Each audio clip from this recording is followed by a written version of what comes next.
welcome back to another episode of God Built This Podcast. I'm your host, Maxine. I'm on episode 265. I feel like I've been saying 265 for like 5 times. I don't know. It feels like it's been a deja vu. Anywho, let's get into these topics. Man, this week has been a week of hot topics, huh? I am impressed with the amount of spicy, hot, flaming hot news these past few days. Where should one begin? Let's just go ahead and get into this Jeezy and Jeannie Mai divorce filing, at least. Jeezy, just a couple days ago, filed for divorce from his wife, Jeannie Mai. And this was a sudden decision to us as viewers, but apparently, according to the documents that is for public viewing, this has been in the works since June. Because they've been separated for at least a year now, and he started the procedures of at least inquiring about like the first steps in filing for divorce. But just a couple days ago, it was official that he officially filed, and this sparked a lot of conversation because it takes a lot for a man, for a husband to file divorce. Typically, it's the wife who files for divorce. Typically, I don't know why that is. I think men have a way of just like staying in marriages that are not fulfilling to them, but they just stay in it because it's just convenient to do so for whatever reason. So for a man, for Jeezy to be the husband here, of course, filing for divorce, it really says a lot. It does make me wonder the depth of their relationship, right? Because I wonder, because yes, they did date.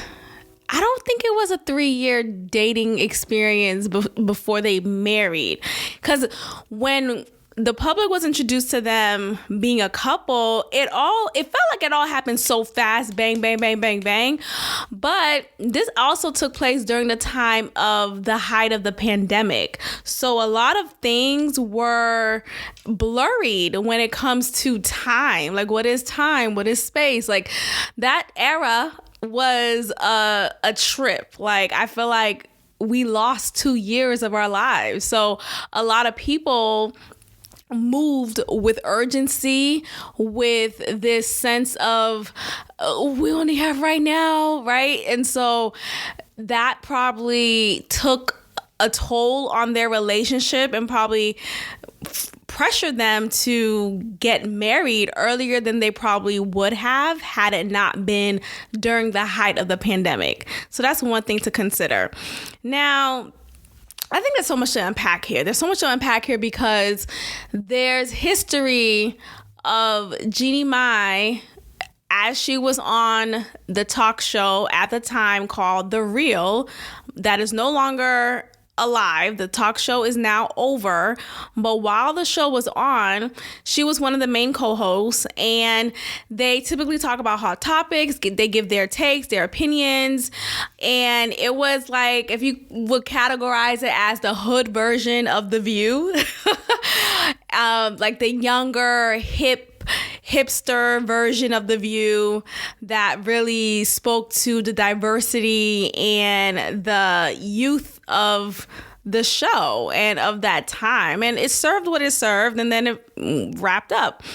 And I think it actually won a couple of Emmys. And anyway, so she was one of the main co-hosts. She was there from the beginning because there was a couple of changes towards the end of the show. But she was from the very beginning. She's an OG on the show. There was a time on the show when they discussed interracial dating. And Jeannie Mai, for those who may not know, she is a Vietnamese woman. Not Chinese. But, they're all the same. But it's a joke.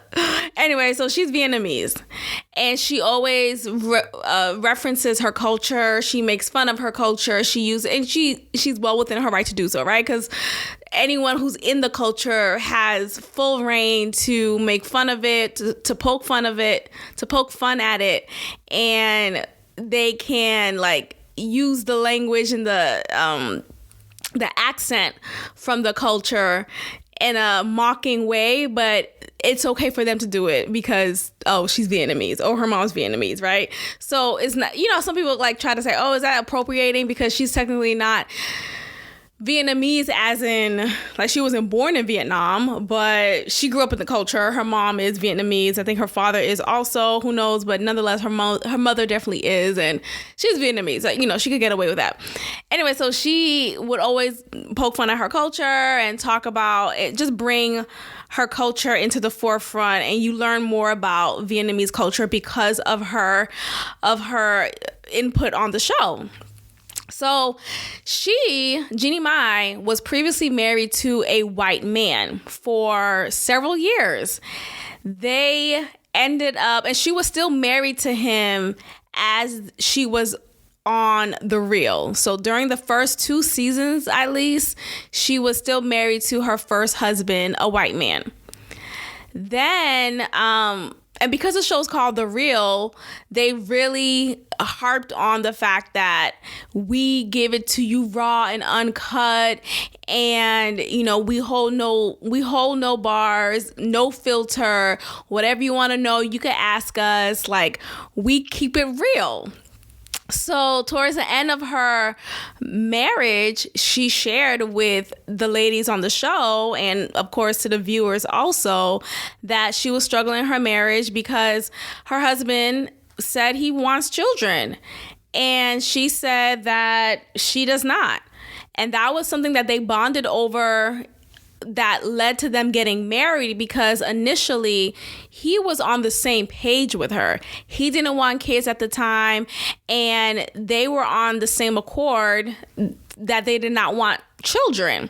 So for him to suddenly have a change of heart and really desiring to become a father, it took her breath away in a negative light, because she thought they were sticking to this commitment of being child free, and she was really adamant about not being a mother herself.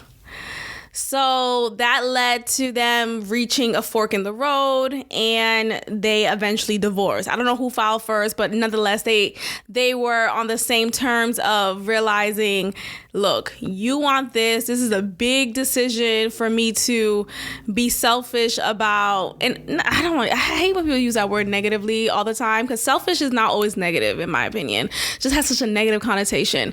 But I'm just saying that she probably felt guilty, like, look, I don't want to stop you from experiencing this blessing that is children, and your desire of having children, just because I don't want to have children, and you can meet someone else who does, and so then I'm getting a divorce, and they were seemingly on the same chord, and she shared that all on the show. Like, it was very open in her discussion of that.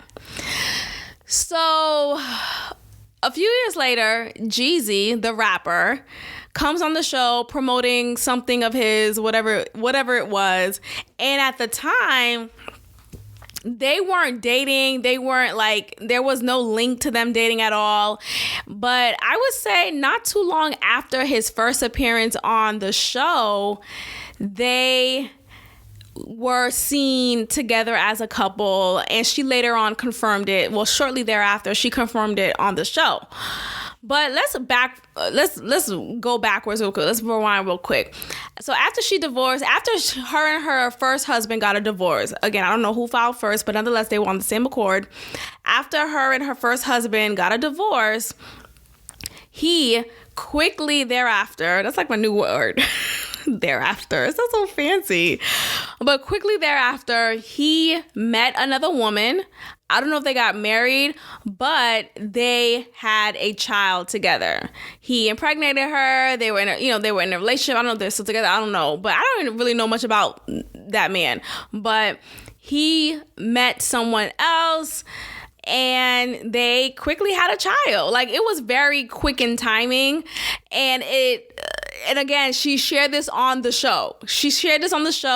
And she was emotional about it. And it was a conflicting response that people had. Like, well, look, you said you didn't want any kids. He does. He's now fulfilling the desires of his heart. Why are you emotional about it? But I think that's just, like, wow, really, you moved on type of thing. Just like, I think it's just a realization right in your face. Anyway, so she shared that on the show and was a little bit emotional about it, but eventually things moved on. And then she met Jeezy. He appeared on the show, his first appearance, and probably a year or two later, you see pictures of them together, and she confirmed it on The Real. I think they dated for like a year, maybe 2 years, and then he proposed, they got married, and they had a kid within the year of them being a married couple. So she must have been pregnant right before they got married. Now, here's the thing. Remember, she said herself that she does not want any kids. That's what she said. And once she met Jeezy, she had his kid like very shortly thereafter. And it led to the discussion of, oh, wow, when people say things like, I don't want to be in a relationship right now, or I'm not trying to have any kids, what they're really saying is, I don't want to be in a relationship with you. Like, that's the unspoken word. That's the unspoken pair of words said. That's not said. So I don't want to be in a relationship right now. No, I just don't want to be in one with you, because ultimately, if you meet the person who you really vibe with and you really feel a strong connection with, and there's just a beautiful synergy between you and the person, you realize, I want to do everything with you. Whatever you want, I want it too. I want it 10 times more, right? But when you're with someone who's not on that same vibration with you, you're going to be still on that wavelength of, yeah, I'm not looking for a relationship, or I'm not looking to have children, So it really changes when you meet the right one, or the right one at that time, at least. And I guess Jeezy was the right one at that time, because he's like, yeah, you having my baby. Now, Jeezy already has kids.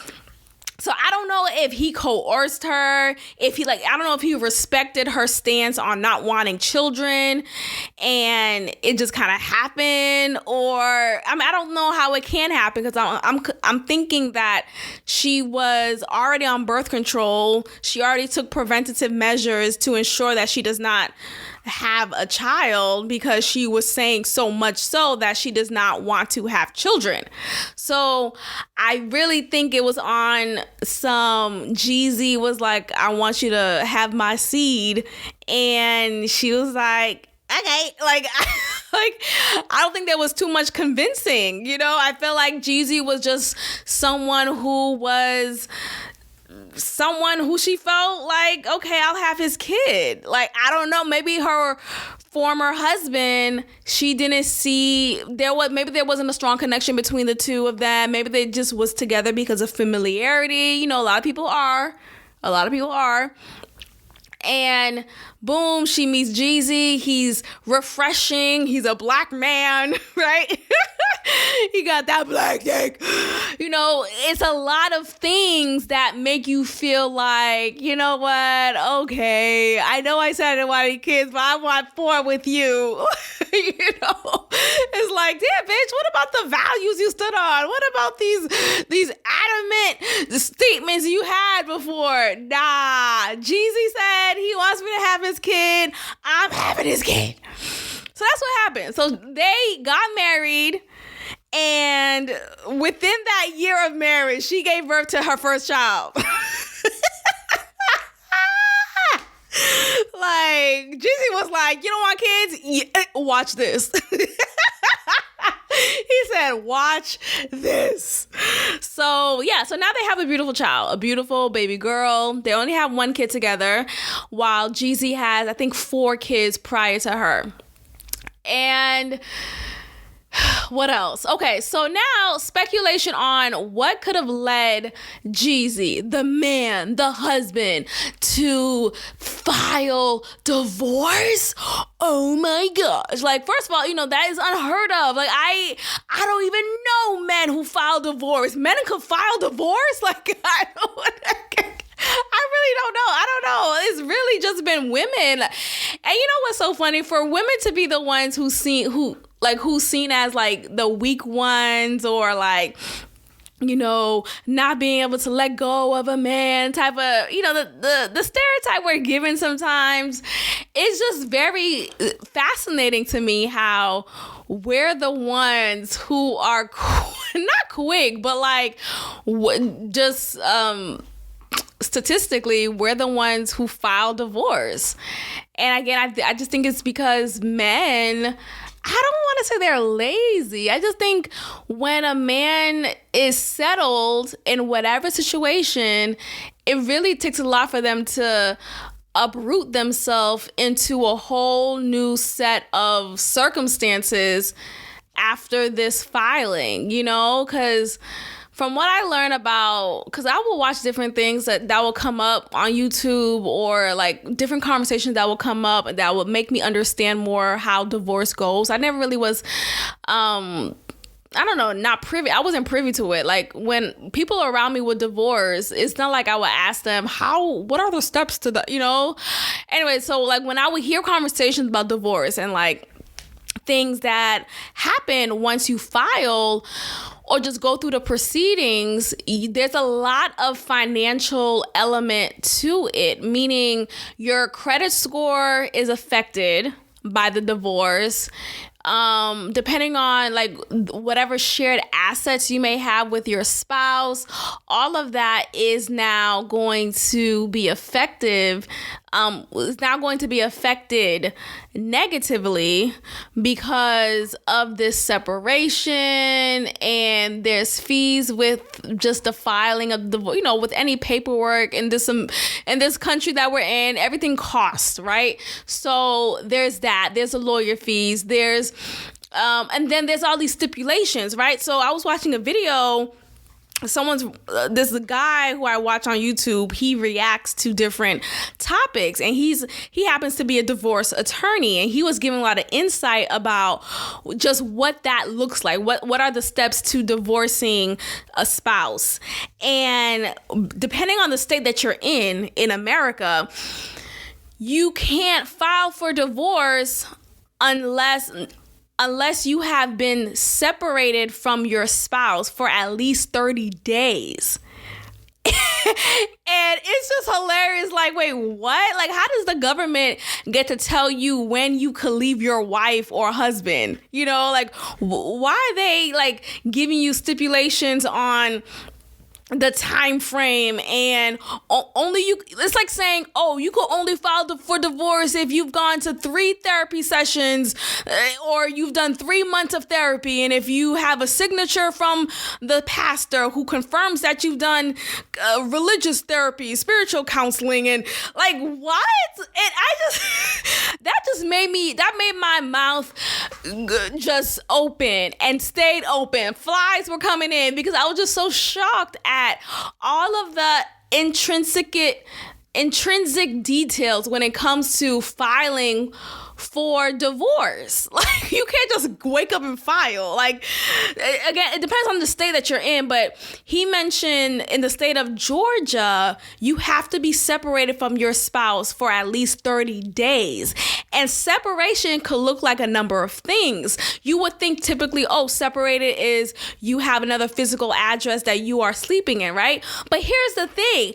Are like government spies gonna watch you and make sure you're no longer sleeping in the same house as your spouse to confirm whether or not you're eligible to be filing for divorce? Like, all of that is just so crazy to me. So I don't know if that's the case, but so I don't know if you have to provide proof of another physical address to show that, yes, Your Honor, I have not been sleeping in the same home as my spouse, to further emphasize how much I want a divorce from my spouse. I don't know, but from what he said in the video, he said that so you don't always have to leave the house to make it official that you are separating, that you're in the state of separation, right? So you always have to go through a state of separation. So he's saying you don't only have to leave the house to confirm your state of separation. You could say we're emotionally separated. And what that means is we could live in the same house, but we may not be in the same bedroom anymore. And we're not having sex. So yes, of course, you don't only have to have sex in the bedroom, right? But the indication is that if we're not sleeping in the same bed, likely we're not having sex anymore. So he's saying, okay, so he also said, so don't sleep in the same bedroom, sleep in separate bedrooms, and don't have sex with your spouse. Because if you're going to claim that you were emotionally separated, meaning you're still living in the same house as with your spouse, but you're living in a different bedroom, you're staying in a different bedroom, what you could say is, the wife could, say one night she gets emotional, she comes to him and say, baby, I miss you, and she starts touching on him, or she just after sleeping apart, after sleeping in separate bedrooms, she suddenly comes to the same bedroom as you, sneaks in the middle of the night, and starts rubbing on you. And of course, you're a man. This is gonna get hard. You're not gonna push her away. Oftentimes, you're not. And boom, y'all have sex. Okay, boom. So now say the 20 days that you had of separation, of not having sex with your spouse. Okay, and you only had 10 days left. Now that 20-day period, that 20-day that you completed successfully, no longer exists.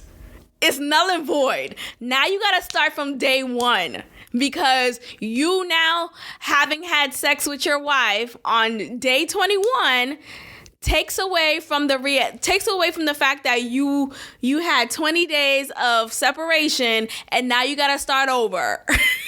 So now you got to start over and then complete the 30 days, and then you could file for divorce. And that is just in the state of, I know it's in the state of Georgia from what he says in the video, and he's a divorce attorney.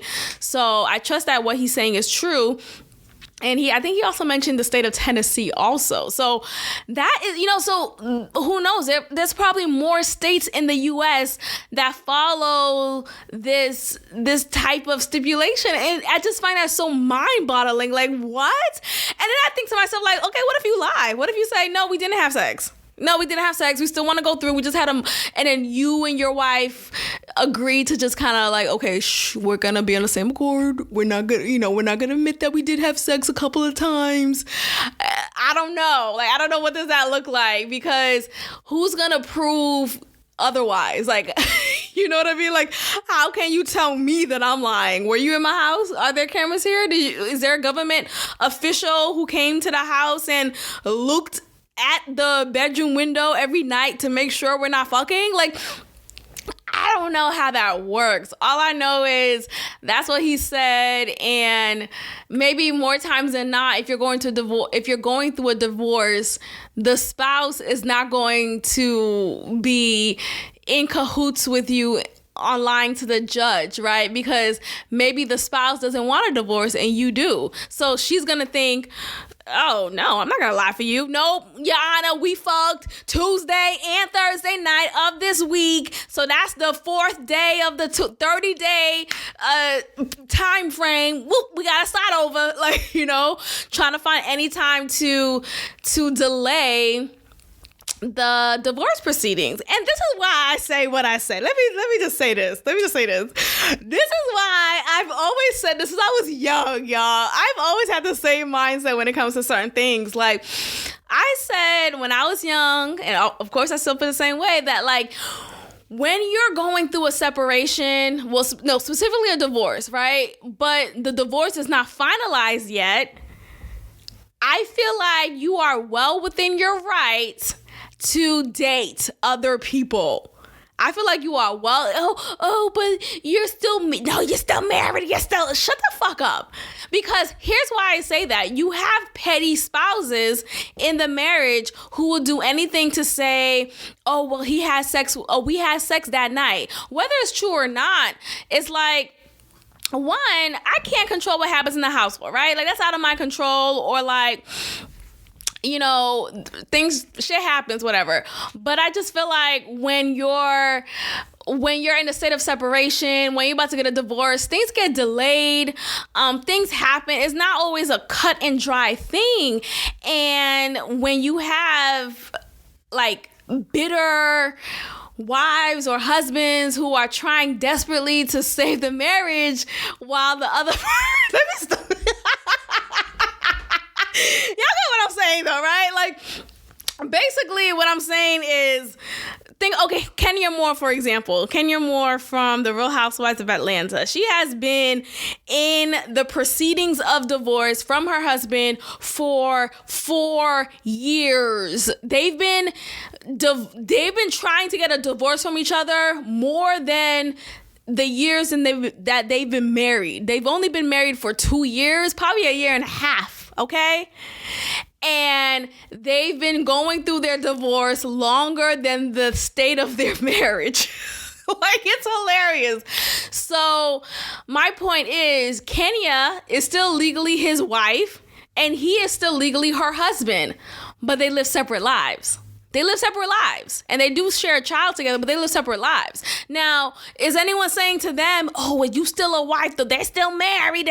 No. Like, things are held up in court for whatever reason, right? Whether it's the custody of the child, it's the separation of assets, whether it's alimony, spousal support, child support, whatever excuse that is holding the divorce back from being finalized, that is just the reality of the thing, right? So I think it's very inhumane to withhold someone from meeting someone else and engaging in a new romantic relationship, even though you're legally married. Like, I think it's inhumane to like cock block that, in my opinion. And I don't know. This is let me take a breath. No, but then again, and I do think you have certain spouses who may be purposely petty in delaying the divorce, and now you're stuck with still being legally married with someone because that person wants to be petty, and now I can't date because she doesn't want to sign the papers. So no, I'm gonna fucking date. I'm gonna date. It never made any sense to me. Like, how are we done, but I can't move on? Oh, because the ink isn't dry? Oh, I'm sorry, the ink's not dry yet? Oh, I'm sorry, you don't agree? Like, why the fuck do you have to agree to the divorce? I don't know, maybe I'm very, like, independent in my thought, because in what world do I want to get out of a relationship and I can't get out of it because of you? Like, that's so crazy to me. Like, oh, I really can't leave. I can't move on with my life because your petty ass don't want to sign the papers? Oh, absolutely the fuck not. Like, I would be so pissed. I just can't I really can't imagine. I hope I don't have to imagine that. No, I really can't. Not even I hope. I can't imagine, because that's not going to happen to me. Because I just don't understand how I can't move on with my life because you're being petty and you won't let me. It's also the whole, you know how like back in the day because this used to be a back in the day thing. No one's ever said it to me, but I've heard this happen to other people around me. When like girls, when they were in relationship with guys, boyfriends at the time, and things were going very toxic, the guy or the girl will threaten to end their life because if you don't stay with me, I'm going to end my life. Call me what you want. I mean, maybe I'm a heartless bitch. No, call it what you want. I'm gonna move on because if you really about that life, then you'll be about that life, right? And I'm not saying I'm not condoning that, right? I would hope that you'll choose life. I would hope, but you're not going to bully me. You're not going to bully me by saying, if you don't be with me, I'm going to slice my wrist. Like, then go fucking slice your wrist. Because that is the worst thing you could do to me. The worst thing you could do to me is control me. Is try to put my head around a freaking noose and just carry me by my neck, thinking you could control. No. When I want to walk away, I'm gonna walk away. You're not going to bully me, coerce me, or not sign the papers. No, then okay, you don't want to sign the papers. All right, I'm gonna live my life single, unmarried, meeting new people, being in a whole relationship with someone new, though I'm legally married to your ass. And then finally, hopefully you'll see how much I've moved on. And I say that because I've seen examples of that, like on TV, like in different reality shows. I've seen examples of husbands who have decided to move on from the man. Like just look, I want to move on. Like a husband who met someone else and whatever, he was feeling unfulfilled in their marriage for a long time now, and he met someone new and wanted to be with that other person. And the wife is like she's dragging her feet to sign the divorce papers also and to make it solidified. And so he moved on with his life. Like, though he's legally married to his wife, he met someone new, is in a whole relationship with that woman, and proposed to her. I think this was on the Real Housewives of Miami. I don't watch that franchise. That one in particular, it never really attracted me compared to the other ones. But from what I will hear from the show, about that show, he totally moved on with someone new and even proposed to that new woman, yet they can't officially marry because he's still legally married, and the United States don't recognize that, yada yada yada. So yeah, so he can't do that, but he still proposed to, like, he's moving on. But this current wife, bitch, this current wife can't let him go and wants to be petty and not sign the paper. Like, bitch, let it go. He left you. I'm sorry. Yes, it hurts, but the sooner you let go of the hurt, the sooner you can move on and find someone else. And let that go. Like, you being petty, you purposely withholding him from being able to officially move on, but even though he's really officially moved on anyway, but legally he can't. What does that serve you? Because you holding on to this petty while he's going on Turks and Caicos, cruise ships with his new woman, his soon-to-be wife. As soon as you sign those papers, bitch. My God. Okay, this is Jeezy and Jeannie Mai. Let's get back to them. So what is another speculation as to why the man here, Jeezy, will file first is Jeannie Mai apparently has a bad temper. And Jeezy, no, look, I know Jeezy's a rapper, right? I knew he was like, he's known for being the snowman, right? Okay. Which really means he's a coke dealer, which is horrible for the community, but I don't know why we glamorize that. But anyway, he's very well respected. And he's well respected in the streets, is what I'm saying. And in the rap industry also. But like, he has a lot of... Is he the one who did the song "My President is Black"? You know, when Obama was in office.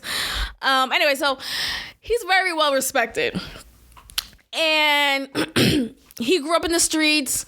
He is also known for his long-standing beef with Gucci Mane, but I think they kind of chopped it up, or is at least civil with each other. He's from Atlanta also, so like that's also like under his belt type, So anyway, I say all that to say because he's someone who's probably no nonsense, right? Like he's probably someone who really, you're not about to play in my face. I told you once, I actually went ahead and told you twice, don't talk to me like that. Don't call me that name. I'm fucking done. And I think according to what I'm able to like gather from all of the information that I'm receiving about their divorce, or like pending divorce at least, is he probably got fed up with her hot temper and probably gave her a couple of chances and was like, yeah, I'm not dealing with this shit. I'm out. And one would say, okay, but, they just got married. Like, they could have exhausted more options to rectify their marriage. But what is interesting about that is that's not like, I don't think he's the type of person who is like a family man in that sense. Like he doesn't seem to be the type to say, I'm gonna stick. Like he doesn't seem the type to like stay in something for the long haul. That's what I mean. I don't think he's emotionally driven in that sense, in that romantical sense. And from what I've also gathered, so he released a new book. And in this book is his autobiography. And he talks about everything else in his life, right? Like from his street life to his evolution as a man.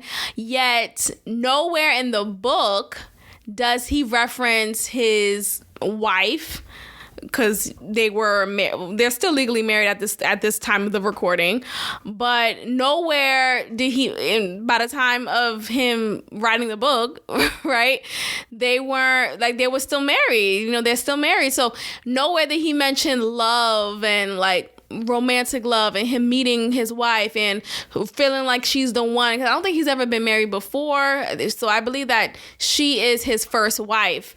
So there's no reference of her. There's no reference of his kids either, not even just like the new kid, his previous kids, his first kids also. There's no reference of them either. So I don't know. I think that's something that is interesting because it's like, I wonder why you didn't reference your children and, your love life. But I also kind of get it. Honestly, I'm the type of person, I don't know, like you have to catch it from me. Like you have to like, unless I'm like on the podcast, right? Like I kind of just reveal things like the way I want to reveal things about like personal things in my life. But something that's, I keep some things to myself, right? Or I keep myself to myself, if that makes sense. There's just so I don't even have judgment for him for that. I understand how to like the common folk, no offense to people, but like I understand how that could come off hurtful or maybe just off-putting. I don't know, but maybe it just I don't know. I do kind of know where it comes from, maybe. I don't know if I want to unpack that right now, but like I just think it's just this sense of feeling like I could only protect me the way I know how. And in doing so, I have to kind of reserve some things. And so I feel like with Jeezy, considering that he's someone from the streets, and I'm nowhere street, y'all, right? Nowhere have I claimed the street life is for me or the street life claimed me. None of that. So that, we don't relate on that. But I think there's this aloofness that comes when you maybe had one or two moments of disappointments from caretakers, right? At some point in your life. And I think it does something to some people. Not everyone is like this, right? But like some people, you just never forget the feeling of something once it's removed. And when the opportunity strikes again, it's like, oh, I'm not going to be a dummy and let all my guard down type of, I don't know. I think there's something about that. And it's something for me to unpack, but someone broke it down so well in a video as she was just realizing how he never mentioned his children or his marriage to Jeannie Mai anywhere in the book. And so I think there's something to that. Like, I don't know what that means. But anyway, so he...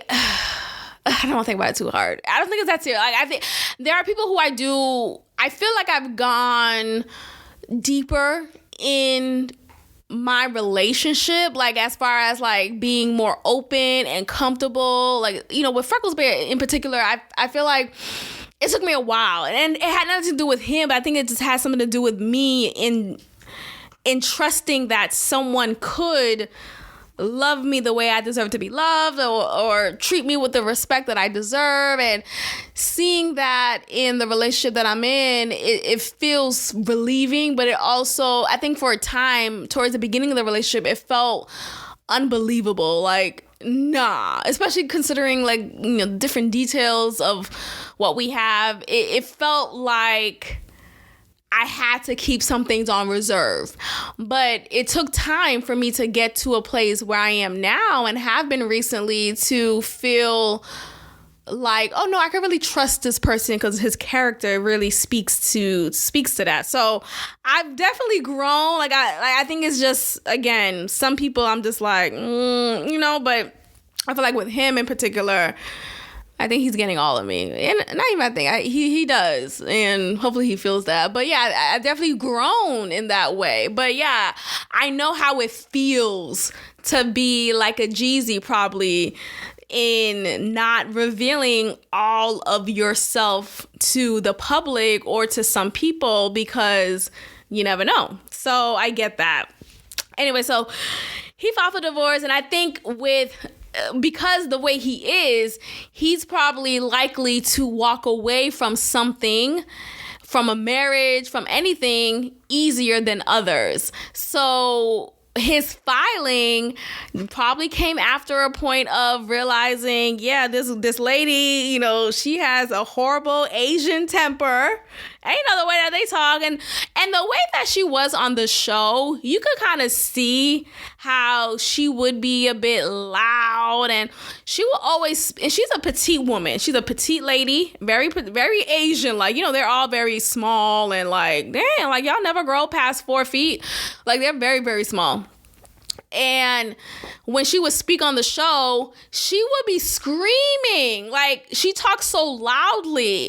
And I don't think she even recognizes it. I think it's just natural. It just comes to her. And it probably comes from her mother also. And when she would talk, you'll see the veins in her neck just jumping out because that's how hard she's speaking. Like, ma'am, are you okay? Calm down. So just imagine how she is in an interpersonal relationship with a man. So trying to get her point across or trying to, like he probably had enough. And I think there's probably a portion of her who showed up as a nice lady, like I'm gonna be reserved, I'm gonna submit myself, I'm gonna be modest and just humble, right, and quiet and meek. But eventually your real self comes out, right? Eventually you realize I gotta go through, I gotta come out.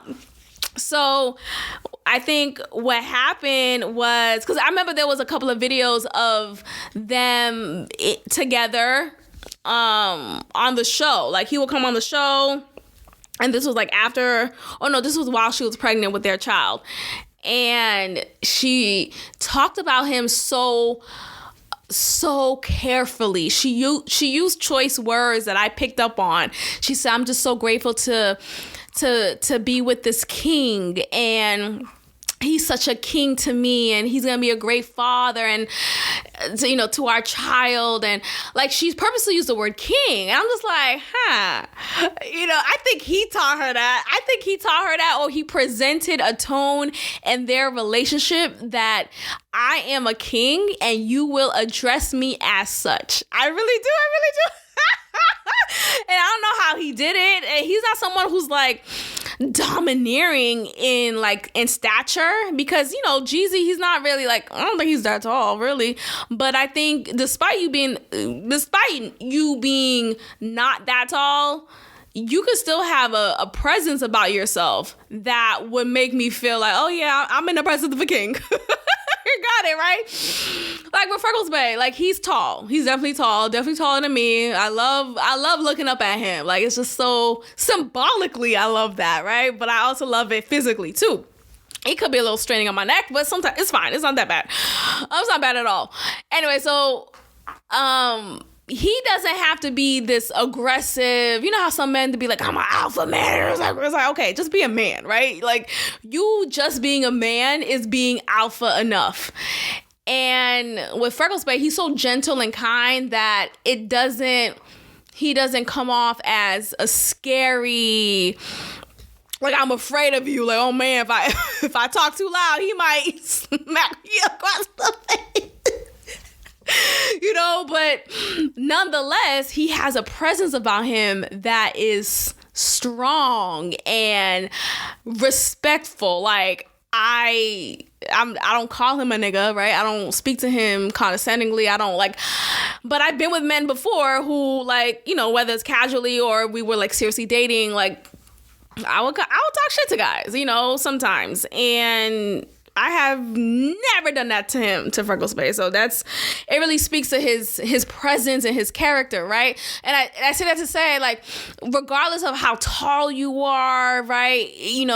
Whether your presence is like, whether your stature is this like scary and intimidating figure, you could still present this strong, don't fuck with me vibe, this king vibe, and be addressed as such. And so I think that's the case with Jeezy. So her using the word king, it just made me realize, oh, she's definitely with the black man. I feel like black men love using the word king. And I say that because Freckles Bay, anyway, that's between us. But there's yeah, I think there's an intention behind that word, because black men use that. You don't hear white men saying king or Hispanic men saying, that's a black term. So that really speaks to the fact that he probably wore the shoes in the relationship. He's the one with the balls in the relationship, as it should be. And, I respect that. Respect your man. He should be the king of the household. Like, that's what's up.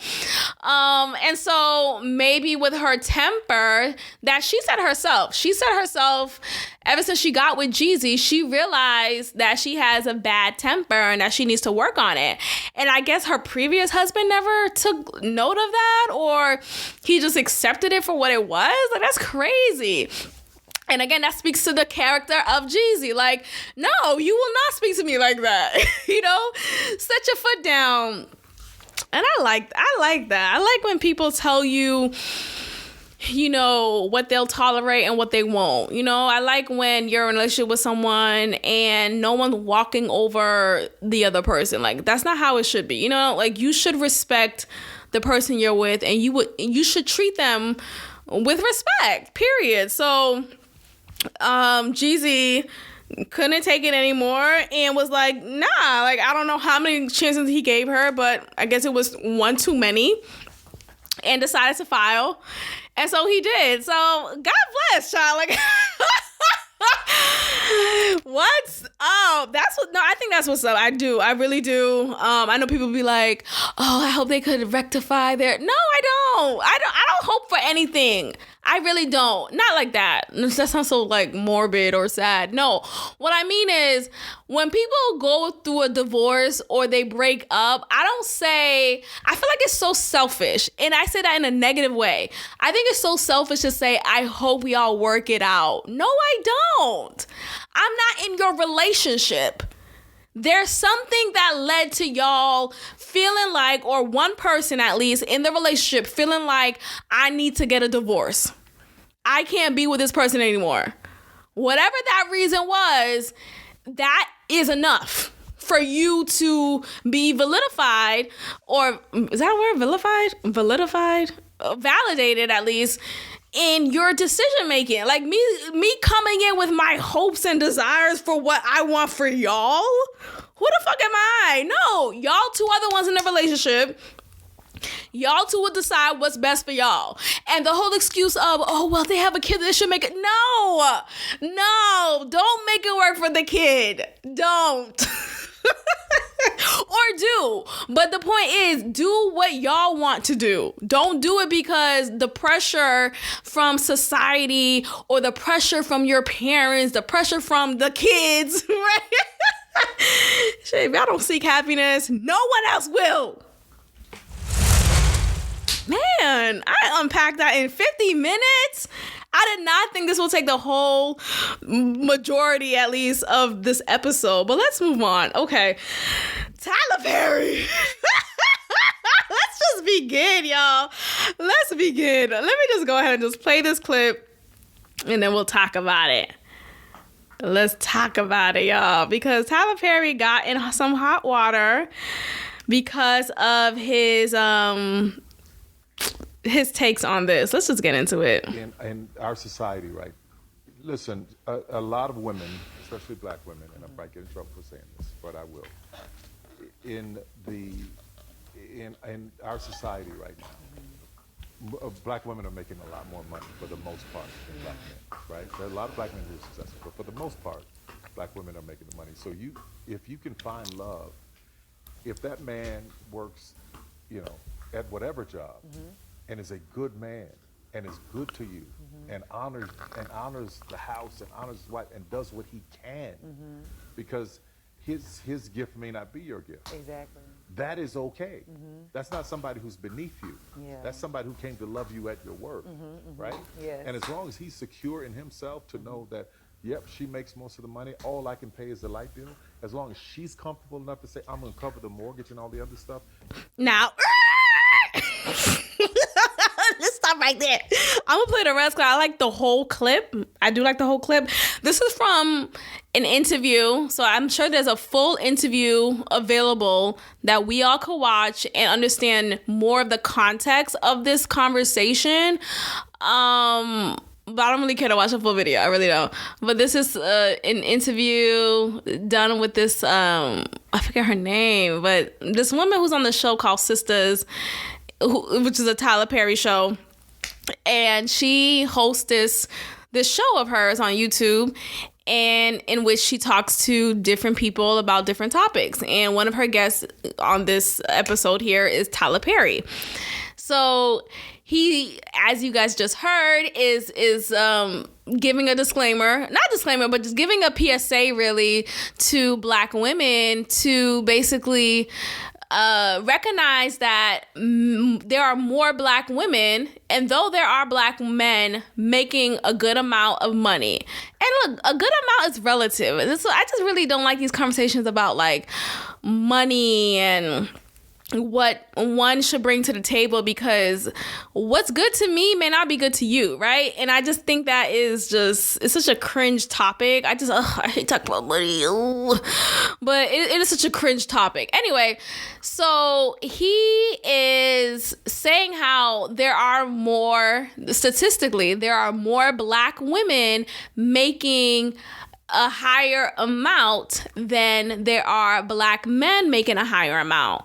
So if you want to be realistic here, right, and if you want to be a black woman, if you're a black woman wanting to be in a relationship with a black man who's on the same level as you, who makes more, the same amount or more than you, it's going to be very difficult to find that person, because statistically there aren't a lot of black men who's making the same six figures as there are many black women who's doing that. So he's saying, black women should give men who aren't at that same level financially some recognition, right?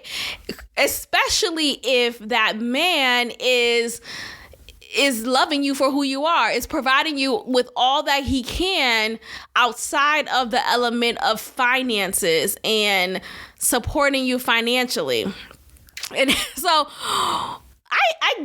I agree, right? I agree. Let's get into that in a little bit, but I agree. I think what tripped a lot of people was him saying, and I think he was just speaking, I think he was just riffing at this point, but him saying the whole, if he going to pay the light, let him pay the light bill. It's like, nigga, I'm gonna need you to pay a little bit more than a light bill.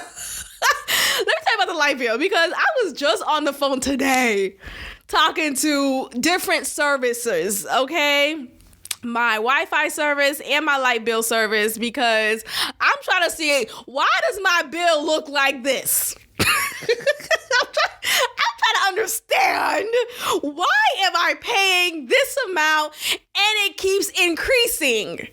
I swear to God, I haven't been touching the temperature. I swear to God, so I had to make a conversation. I had to have a conversation, and it was a 25-minute conversation at minimum with both services, with both service providers, and I got what I wanted. I got a great discount. They were able to figure things out and hear my concerns, and apparently there were different discounts available, and it really speaks to the fact that you can't get what you want with your mouth closed. That should be the new quote.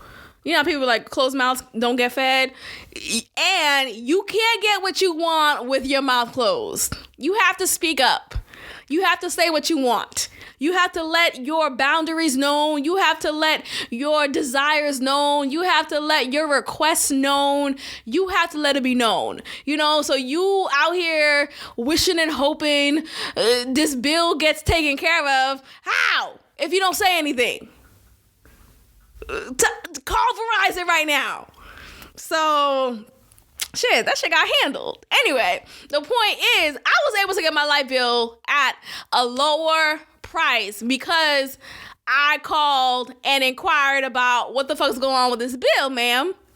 And she was like, I actually am able to. I was like, oh, really? You couldn't have fucking done that on your own, right? I had to call.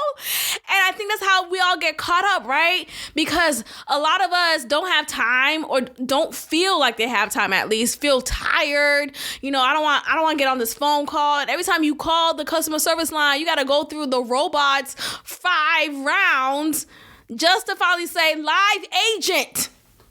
Representative, please. Just for you to finally say that again for the 5th time, and then you hear an actual human being on the other end. That shit gets tiring, and it's discouraging. It discourages you from wanting to even make that phone call, and now you're missing out on deals, on discounts, on financial incentives, because you don't want to go through all of these friggin' loops and hurdles and obstacle courses, so I'm just not going to call. But no, I had time today, and I made time. I make a list of things I need to get done, right? Different tasks that I could get done, whether it's a long-term task or a short-term task that I need to get done. There's still some things on my list, but these tasks have been you know what? Why is my bill looking like this again? Or why is it looking worse? Why is it looking worse this month? So that was a priority, and I got it done today, and I am very, very pleased. I'm gonna sleep well tonight because I was an adult. I did adult things today. So I was very happy with that. Anyway, so what happened? So the point is, you could call a light bill and get that reduced, right? So let's say your light bill is now no more than $75 a month. If you go off of what Tyler Perry said, and he says, if he could only pay for the light bill, let him. Nah. Now look, I am very much on the side of, I guess I'm not a pygmy, but I'm on the side of like being realistic, right? So I do believe in gender roles. I do believe in the provision a man should have into the household. And I do believe in the role of a woman, right? I do believe in the fact that a woman should play her part and be nurturing and open her legs and, and suck his dick. Like, I think all of that is true. All of that holds resonance to me. That's me, right? So when you tell me all you could afford is a light bill, and again, this is what people picked up on. This was like the driving force. People are saying, oh, why they always want black women to be in a struggle love? And I get that. I totally get that. I think because he said that kind of deterred his point. I don't know if he meant it literally, or maybe he did. Maybe he really did mean that, and it just came off funny because it's literally $65, $75, depending on where you live too, depending on the service that you get to. Light bills could be very, very cheap. Especially if you're cheap in the house, right? If you don't put the AC on at all, or you only put it on during certain times during the day, so you're really just paying like $50 at some households. So I don't know, but I think ultimately, if you just take off the literal factor of that example, I think what he's saying is there are men who are not on the same level financially. That doesn't mean that they're less of a man. And I totally agree. You are and I really hate that we even have to say that, right? I hate that we live in a society in which many of us attach our self-worth to what's in our account. And I'm still kind of growing from that mindset. It took a lot for me to get to this place of progress. And I'm not even fully healed from that just mindset, that mind frame when it comes to that, feeling depressed or insecure because your account looks like this, or first of all, you don't know how much money the other person next to you has in his or her account either. Right? Someone else could be looking at overdraft fees also, right? or not. But the point is, regardless, however much money you have does not dictate your character. It does not dictate your dignity or your self-worth or your self-love or, your integrity, all that jazz. And I feel like it's just so horrible how we make fun of people who are struggling, make fun of people who are in poverty and trying their best to break out of that cycle. Like, why are we making fun of people like that? Like, people are just doing their best in the inflated ass society that we're in. So you making fun of people for not being on your level and saying they're not man enough for you. How are they not man enough for you? Because he don't make $600,000. Because he doesn't make $600,000 a year. Because he doesn't make $600,000 a year. That means he's not man enough for you. Okay. Like, how does that even make sense? It doesn't make any sense. So I think ultimately when you're in these dynamics with men and women, I think we have to have more of an open mind and we have to be realistic. So a lot of women who are of that upper echelon financially and they want to be with a black man, they have to come into some reckoning and realize some of them will be making less than you. And you need to value the intangible, right? How does he respect you? How does he treat you? Is he kind? Is he thoughtful? Is he all these other great things that really make a person a person? And in doing so, y'all could work together in figuring out ways to increase wealth, increase financial resources to live a lifestyle that is pleasing to both of y'all, but Twitter world, people are just like quick to pounce on the joke. But let's finish this part because the ending was I think was better. But you know, the joke of if he could play the light bill, play the light. So he's only paying $65 in the household. Like, nigga, get out of my face. You paying the light bill, baby? You can take me to dinner every now and then. Mm-hmm. That is fine. Yeah. That's fine. Mm-hmm. Yeah. But that's so hard for a lot of people to take in because that means, no. I need somebody to, who is. They need to make 5 times more, and I got to have. Well, go on, keep your list, baby. Yeah. God bless you. Hope it happens. Go on, keep your list. But when you talk about just someone to love you and support you, I know people whose men can't touch what they make. Mm-hmm, mm-hmm. But when you see them together, that love, that support, that I got you, babe, it's a beautiful thing. And there we have it. Like, he ends it off very beautifully. But of course, people are not staying for the whole clip. They just take on whatever is just outrageous in the moment.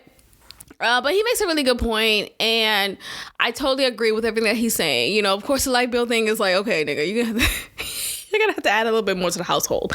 But I think it's really important to recognize that we have to live in this reality, you know, in this real ass world. And, you know, statistically, the men that you are dreaming of, he doesn't exist. The black men in particular, the black straight men in particular, the black straight men who are not doing anything felonious, right, or anything criminal, that is an even smaller pool. So, and then you want to be like, I don't want him with other women. It's like, bitch, you know, the mindset of a lot of these rich black men, or rich men in general, but just particularly rich black men, is, oh, I'm making a lot. I'm a billionaire. I'm a millionaire right now. Oh, I'm gonna have multiple bitches, right? So it's just unrealistic. It's unrealistic to have these high expectations and then be mad when it's not fulfilled. Like, man, what were you thinking? Anyway, you all, I'm gonna go ahead and end it here. Thank you so much for listening. I appreciate every listen. Thank you for subscribing and supporting this podcast. And I will check in with you all next time. Peace. Thank you for tuning in to another episode of God Built This Podcast with your host, Maxine. If you liked it, leave a review, share, and subscribe. God bless.